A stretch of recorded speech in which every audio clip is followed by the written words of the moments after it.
The mouse plague across the eastern states is bad enough, but it's made worse by a lack of poison. Supplies of government-approved bait have been hard to find and expensive to use. The mice are just the latest knock for rural communities that have had to deal with the biblical mix of drought, floods and a locust plague. Kerri Ritchie reports. Darren Grace has already sown this crop once before. He did it early last month and then twice covered the whole area in mice baits. But it proved powerless against the plague.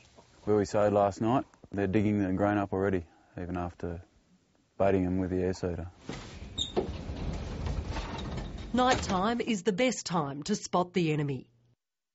They've been huge, massive. I've never seen anything like it. Dad hasn't seen anything like it either.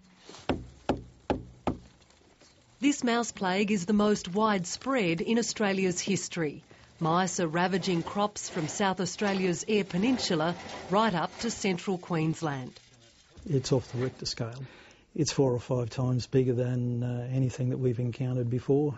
This paddock near the Victorian town of Swan Hill is the perfect example of what the mice are doing to canola crops around the country. The whole paddock should be green, but instead the mice have moved in from the edges, nibbled off the seedlings, and what's left are these bare patches, which won't yield a thing for the farmer. Agronomist Simon Craig says unlike the locusts, there has been little attention paid to the mice, and farmers are on their own. They've gone straight from harvesting to cleaning grain, to delivering grain, to sowing. And now having a problem where they're even re-sowing and baiting at the same time. It's just another job on top of it. And I think farmers, just stress levels getting a bit sick of it, that there's got to be some light at the end of the tunnel for them. When the plague began, the light at the end of the tunnel appeared to be this product, Mouse Off. It's essentially sterilised wheat grain that's been treated with zinc phosphide. It costs about $9 per hectare, or in this case, in this paddock, about $1,500. It will sit on the surface, mice will come out and grab the bait, go into their holes and die, hopefully. Mouse Off is made by Melbourne-based company Animal Control Technologies. It's one of only a handful of legal baiting options available to farmers. A single drum costs $1,100. The problem is supplies of Mouse Off and the other baits have run out. Very spasmodic. We are waiting probably up to 8 weeks from when we ordered. Have you got any now? We don't have any now. Staff at Swan Hill Chemicals have Animal Control Technologies on speed dial.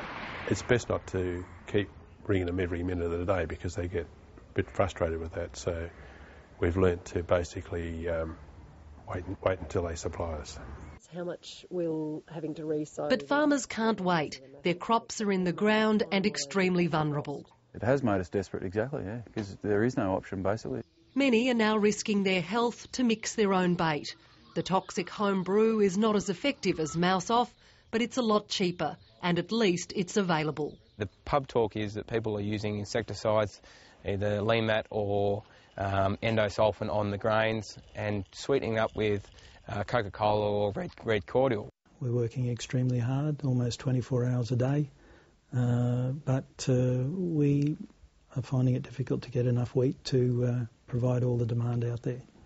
Phil Morrow is sales manager at Animal Control Technologies. Unfortunately, at the moment, he doesn't have much to sell. Very simply, the product that we supply has to be sterilised for biosecurity, safety to Australian agriculture.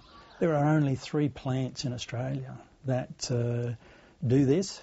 We are using all 3 plants, and they just cannot provide us with the demand that we have at the moment. We're being short supplied over 100 tonnes a week. He says Animal Control Technologies could never have predicted how bad this plague was going to be. The company's stockpile ran out in 7 weeks. At great expense, it's been flying in more of the active ingredient, zinc phosphide, from India. We were prepared, but who could tell? With the floods, nobody knows, because these things can come on quickly.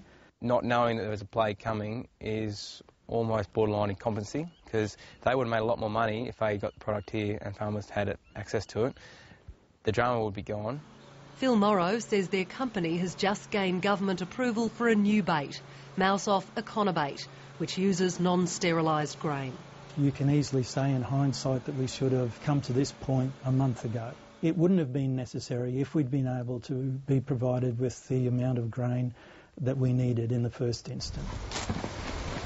The new bait has come too late for Brian McFarlane. When you'd walk in there at night, it'd be just a moving mass of just thousands of mice. The mice spread disease at his rabbit farm at Speewah Island just outside Swan Hill.